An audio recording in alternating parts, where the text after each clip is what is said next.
In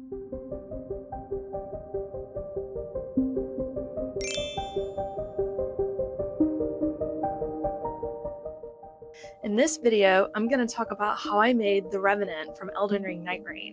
She is a little gremlin doll character that the internet is obsessed with because she is kind of feral, she's out for revenge, and she's really fun to play with because her primary weapon is claws, so she just claws everybody to death. So I love this character, and I really wanted to make Revenant because she has this great mix of techniques.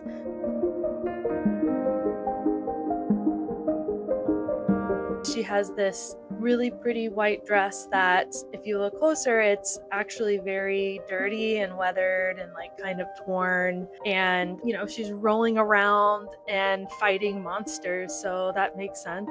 I made the base dress out of the Simplicity 1137 pattern. I used just a Polyester Bridal satin. I knew it was going to be weathering it. I didn't want to use anything too nice, so I didn't use real silk or anything like that. I kind of blocked it all out, like, okay, here are all the base pieces. I need the sleeves, the bodice, and the skirt.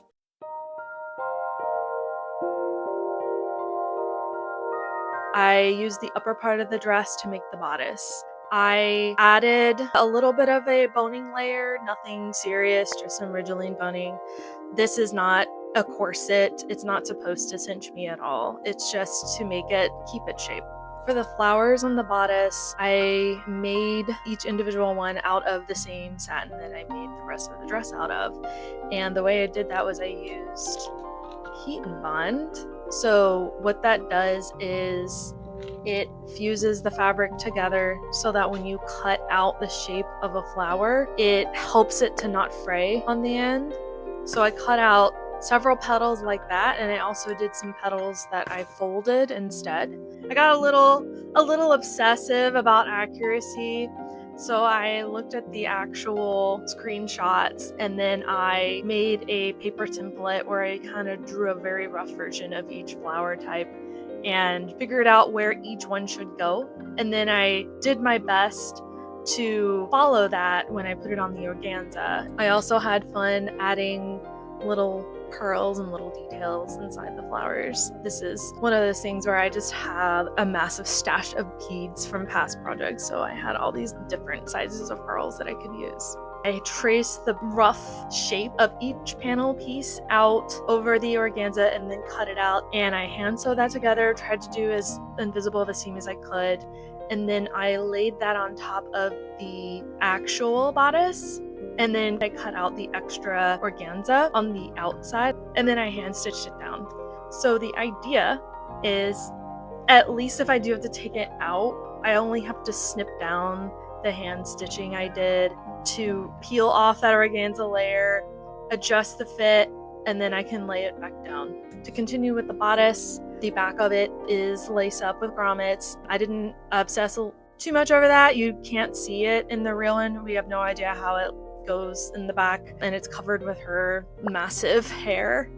So that is the base of the bodice.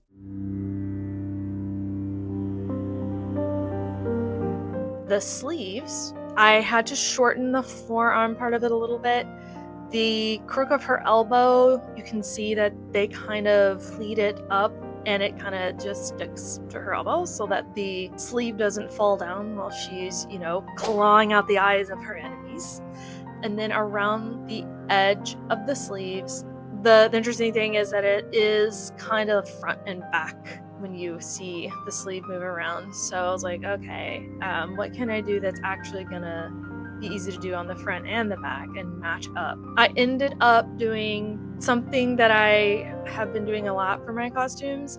I absolutely love flocked velvet iron-on that I can use with my Cricut. It's just a really nice texture. It's fuzzy, and it just looks really nice because it's not a shiny vinyl iron-on. So I draw out the rough shape of the actual hemline of the sleeve so that I could cut it out with the Cricut with the curve already there, because the flock velvet isn't like you know, like bias tape. I can't like manipulate it with my iron. So it had to be the shape of the sleeve. So that was a little challenging. I cut out the pieces and I ironed them onto the front side of the sleeve and then kind of held it up into the light to see where it was shining through, and then matched it on the back side of the fabric so that it looked like the pattern was the same on the front and the back. And then of course I weathered it. I did the same thing that I did for the skirt.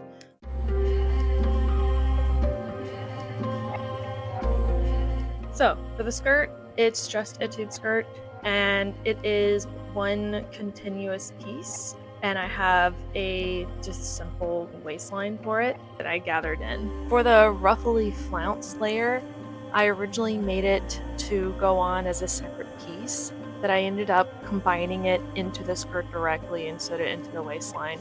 This made it a lot easier to put on and have everything stay in place. I did the same technique that I did with the sleeves for the front detail. That was pretty straightforward. I just made the vector and inkscape. It's just the same block vinyl. And the weathering that I did on the skirt, and same with the sleeve, is I did a dip dye with gray and blue poly dyes. Luckily with this, the look is that it is dirty and splotchy and not super perfect. An interesting thing about this is the coloring is kind of confusing because the top part of her skirt is this bluish color and the bottom is the gray, which makes sense because it's dirt and mud or whatever. The top part being blue really threw me off, and I was like, okay, is this one of those, this is just a weird color theory thing and like the shadows are just casting a blue light onto her skirt? But I decided to be very cosplay about it, and I actually made it blue on the top because I think that makes it look a little bit more like it came out of the game. And then I also did some additional weathering with paints. Nothing too fancy, just kind of blotched on a few different colors and did the same thing with the sleeves. So it kind of looks like, you know, if she was moving around her sleeves and her skirt and kind of like drag around and get dirty.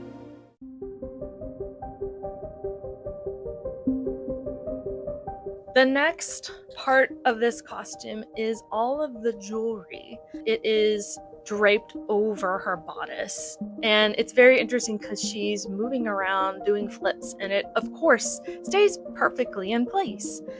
How does it do that? Well, so what I ended up doing was sewing down key points of the jewelry straight to the bodice. I used to do jewelry making as a phase. I've done a bajillion hobbies, and of course jewelry was one of them. So I had all the tools, but the chain was really hard to cut because you cut it and all the little links would start falling off, and it was really hard to get the little rings into it. And the tough thing about it also is that it goes all the way around her body over her cape.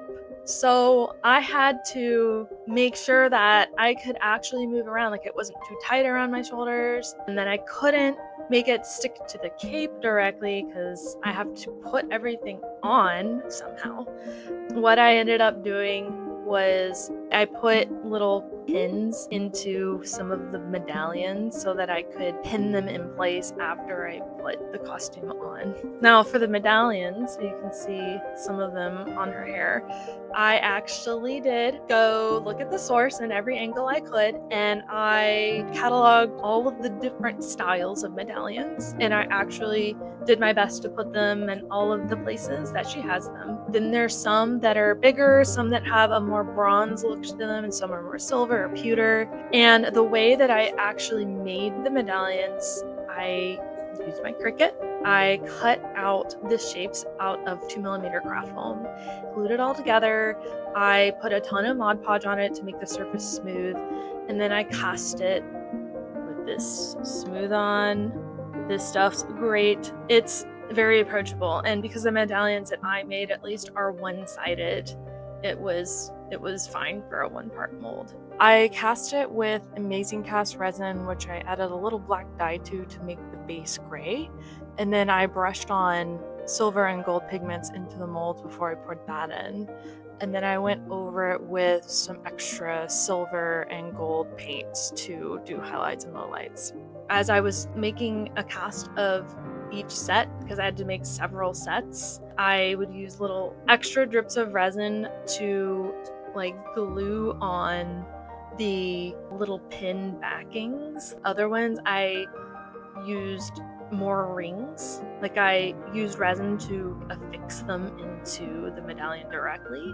So those rings I then clipped into the chains. So most of the medallions that you see are affixed directly to the chains.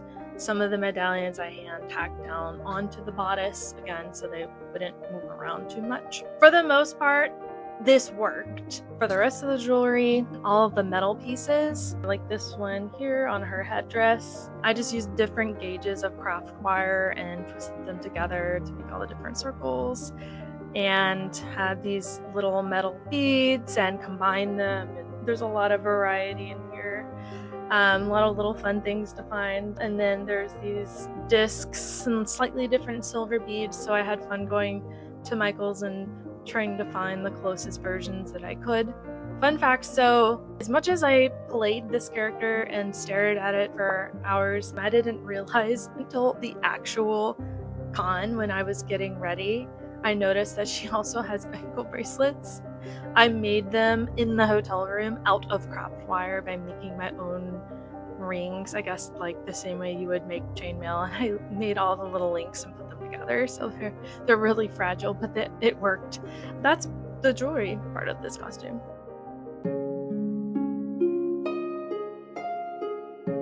So for her harp, it has a function. It summons her family, her ghost family, to help her fight.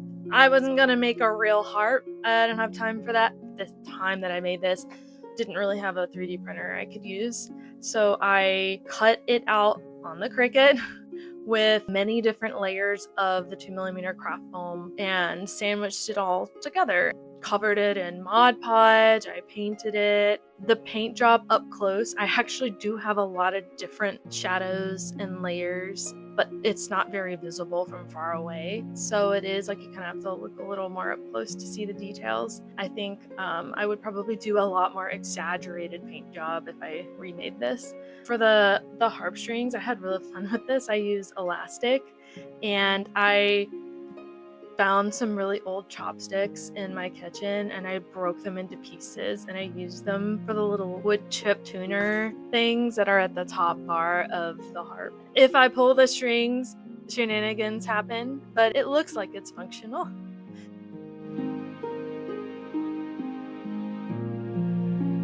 So for the claws, I used my Cricut. I cut them out of leather, hand sewed them together, and I think I used silver rub and buff for the color.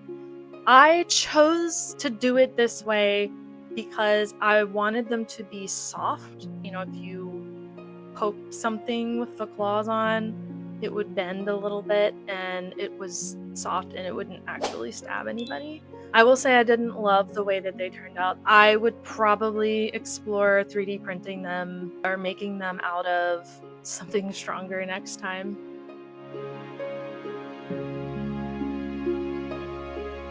For the cape, I started out with a just plain silver satin, and I tried to paint the blue blotches on it.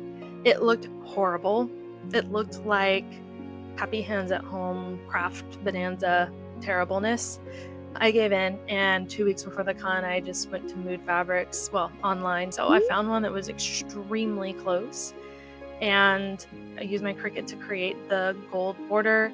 And then I cut the bottom of the cape into different points, and I actually did reinforce them with a really fine stitch so that they don't completely unravel. I frayed it a little bit, and then I added the same like paint weathering that I did on the rest of the costume.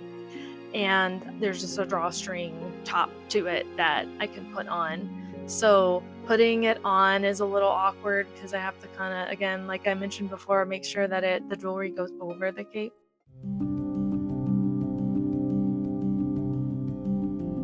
I guess the last part was the hair. I cut apart 2 wigs to make sure there was enough volume and used some of the wefts to do the braids. As you can see, then I use hair ties to actually like put on these cute little medallions. But yeah, I use a crimper to add volume.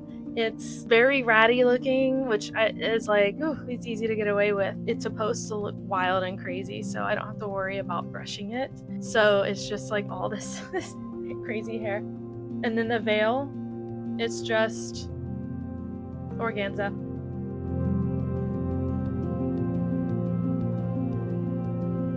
I've been talking this whole time and I haven't addressed the flower crown. I made this first and I'm talking about it last. This is very happy hands at home crafty. I actually used pre-made flower bouquets and pulled off the petals and shaped them, painted them, used, these dark blues, light blues, and I created the purple leaves by just painting green leaves.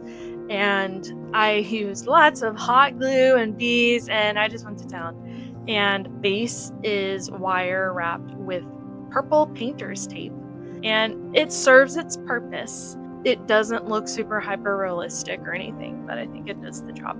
I think that's everything for this costume.